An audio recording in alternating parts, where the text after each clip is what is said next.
Behaviour क्या था कि ये नीचे लेट रहा था। आपने इसको जो है क्या किया कि आपने इसको जो है उठाने की कोशिश की ना। बच्चे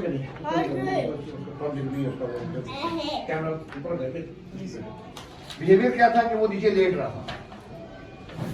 आपने इसको जो है किसी ने इसको उठाने की कोशिश की, वो लेट रहा था, जोर लगाने की कोशिश की, उसके बावजूद ही उठाया गया। फिर आपने बताया किसी को कि कोई मेल मेंबर आए, एज इसकी देखे तो 5-6 साल से ज्यादा नहीं है इसकी बच्चे की, तो आप फीमेल उसको फिजिकली नहीं उठा सके। और आपने कहा कि मेल मेंबर आए, कोई आगे उसको उठाए, तो वो मेल मेंबर आए, वो भी जोर लगाने की कोशिश कर रहे थे, वो फिर भी लटक रहा था। तो स्ट्रेटेजी चेंज हमने क्या की, हमने कहा कि इसको इग्नोर कर दें। आप चाह रहे थे वो नीचे से उठे, बेंच पे चेयर पे बैठे, कॉपी किताब खोले और पढ़े, आप ये चाह रहे थे, लेकिन वो ये नहीं कर रहा था। फिजिकली भी प्रॉब्लम के साथ भी वो नहीं कर रहा था। जब हमने इसको इग्नोर कर दिया, इसने फिर कोशिश की थोड़ा बोलने की, थोड़ा बाहर जाने की। हम दरवाजे के आगे खड़े हो गए, बोला, इसको कुछ नहीं, अटेंशन इसको नहीं दी, आई कांटेक्ट नहीं दिया। इवेंचुअली उसने क्या किया, उसने फिर इधर से ऊपर चढ़ के ये कैलेंडर को चीजों को छेड़ने की कोशिश की। हमने वहां से नीचे उतार दिया, बगैर बोले बगैर बताए उसको कुछ कहे। इसका रिजल्ट क्या हुआ कि उसने जो है वो उधर गया, उधर से उसने बुक उठा के वो यहाँ पे बैठ गया। ठीक है, अब यहाँ पे जब ये बैठ गया है बुक के साथ, तो अब हमारा मसला हल हो गया है। अब जब वो बैठ गया है बुक के साथ, तो मैंने भी तो यही करना था, उसको नीचे से उठा के। तो वो इस बैठने में उसने कितना टाइम लिया, तकरीबन 5 मिनट। 5 मिनट उसने देखा क्या करते हैं। जब हमने स्ट्रेटेजी चेंज की, उसने इवन खुद ब खुद वो वापस उस अपने पे आ गया। So what I conclude from this is कि वो बिहेवियर मॉडिफाई होगा इफ वी इग्नोर इट। ऐसी सूरत में हाँ, अगर ये मुझे मारना होता, इस बच्ची को साथ मार रहा होता, चीजें फेंक रहा होता, तो मैं उस वक्त भी इग्नोर करता इसको, लेकिन इसने ऐसा कुछ नहीं किया। लेकिन उस इग्नोर करने के साथ मैं उसको फिजिकली स्टॉप, मैं उसको देखता भी नहीं, उसको दूर करके ऐसे बिठाता। उसने मेरे यहाँ से पकड़ने की कोशिश की, मैंने क्या उससे कोई बात की, वो मेरी आंखों में देख रहा था कि मैं उसको तवज्जो दूं, मैंने नहीं देखा। मैंने इधर से हाथ को नीचे करके उसने छोड़ दिया। उसने टाइम उधर से ऊपर चढ़ के वो लेना चाह रहा था, चीजें निकालना चाह रहा था, उधर भी हमने बात नहीं की, उसको नीचे किया और फिर छोड़ दिया।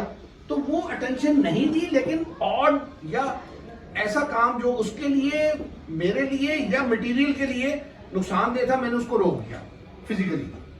तो वो क्या हुआ, उसके बाद उसने वहां से जाके किताब उठा के आगे बेंच पे खुद ही बैठ के किताब खोल ली। तो मैंने तो क्या, मैं चाहता भी यही था। अब आप कह रही हैं कि ये 10-15 मिनट के बाद फिर करेगा, मुझे फिर यही स्ट्रेटेजी लगानी पड़ेगी।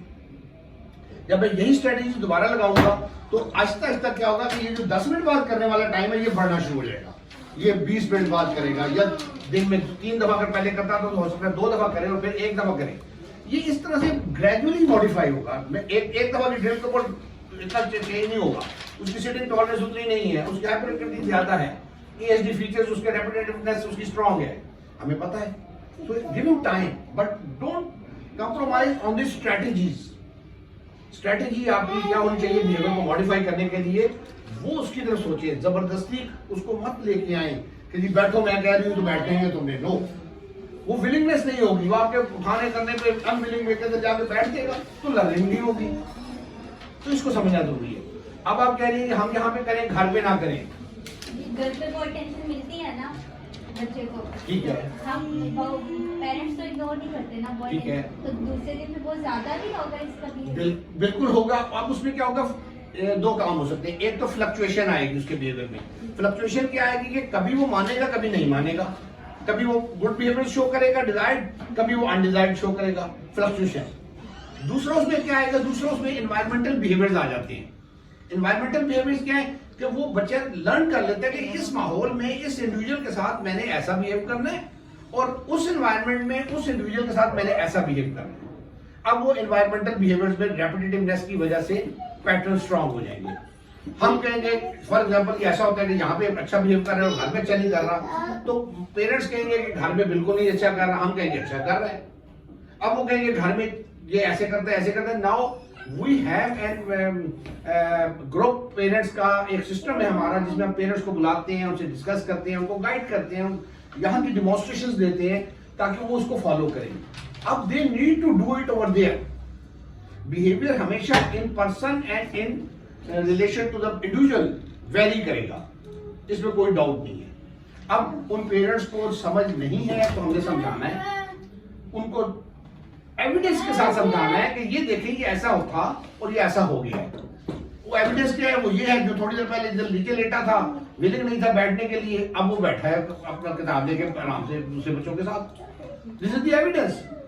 किया कैसे है वो शायद पार्ट में रिकॉर्ड नहीं कर सका क्योंकि वो उसकी वीडियो पब्लिक नहीं है, लेकिन वो मैंने एक्सप्लेन कर दिया कि दिस व्हाट ऑल हैपेंड और आप सबने इसको देखा है कि ऐसे हुआ है। और आप इसको बैठे हुए वो कितनी देर हो गई है? जितनी देर से मैं बोल रहा हूँ उससे पहले से बैठा हुआ है। रिकॉर्ड टाइमर जो भी बता रहा है 6 मिनट्स की रिकॉर्डिंग हो गई है। 6 मिनट की हो गई, तो तकरीबन इसको मेरे ख्याल 8-9 मिनट तो कम से कम बैठे हुए हो गए। तो इतनी देर अगर वो खुद बैठ जाता है तो मैं उसके साथ कुश्ती क्यों करूंगा? मैं नहीं करूंगा। ओके, अब इसको जितना हम इसको यहाँ पे रूटीन में रखेंगे, अब क्या होगा, यहाँ पे वो बच्चा बेहतर रिस्पॉन्स देने लग जाएगा, उसका बिहेवियर मॉडिफाई होगा, उसकी अटेंशन स्पैन, सिटिंग टॉलरेंस बढ़ेगी, उसकी लर्निंग बढ़ेगी, just because of our strategy. Typical parenting या टीचिंग वाला अंदाज नहीं होना चाहिए हमारा। हमारा बच्चे को देख के समझ के स्ट्रेटेजी को यूज करना है। This works fine. Continue please. Good Musa. Nice doing. Good boy. Yay. Nice sitting मेरा बेटा। अब इसके हाँ लिखना है, लिखो। पेंसिल देगी, पेंसिल दे।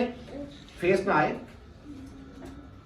पेंसिल देगी, लिखना है। मूसा ने लिखना है, राइटिंग करनी भाई। ये लो, नहीं इसमें बुक में भी है, बुक में डालो, बुक पे डालो भाई। वो भी दे मुझे। कैसे बी यहाँ से ए। ओ गुड गुड गुड। इधर भी ऐसे इधर ऐसे और इधर ये ठीक है।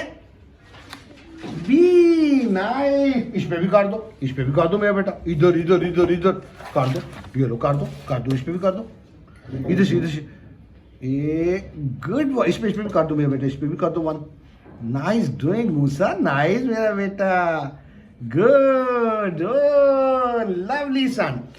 अच्छा अब क्या है, अब उसने देखा कि मुझे अच्छी आवाज सुनने को मिलती है, अच्छा टच मिलता है जब मैं बैठ के काम करता हूँ। जब मैं नीचे लेट के करता हूँ तो कोई मुझे देखता ही नहीं, तवज्जो नहीं देता। तो we all require appreciation, we like it, it is human requirement. तो वो अब उसको खुद ही रीड करेगा कि मुझे कहाँ पे मिलती है और कहाँ पे नहीं मिलती है। तो वो ऑटोमेटिकली उसको इंकरेजमेंट मिलेगी to do more better in different environments as well. So this will modify his behavior.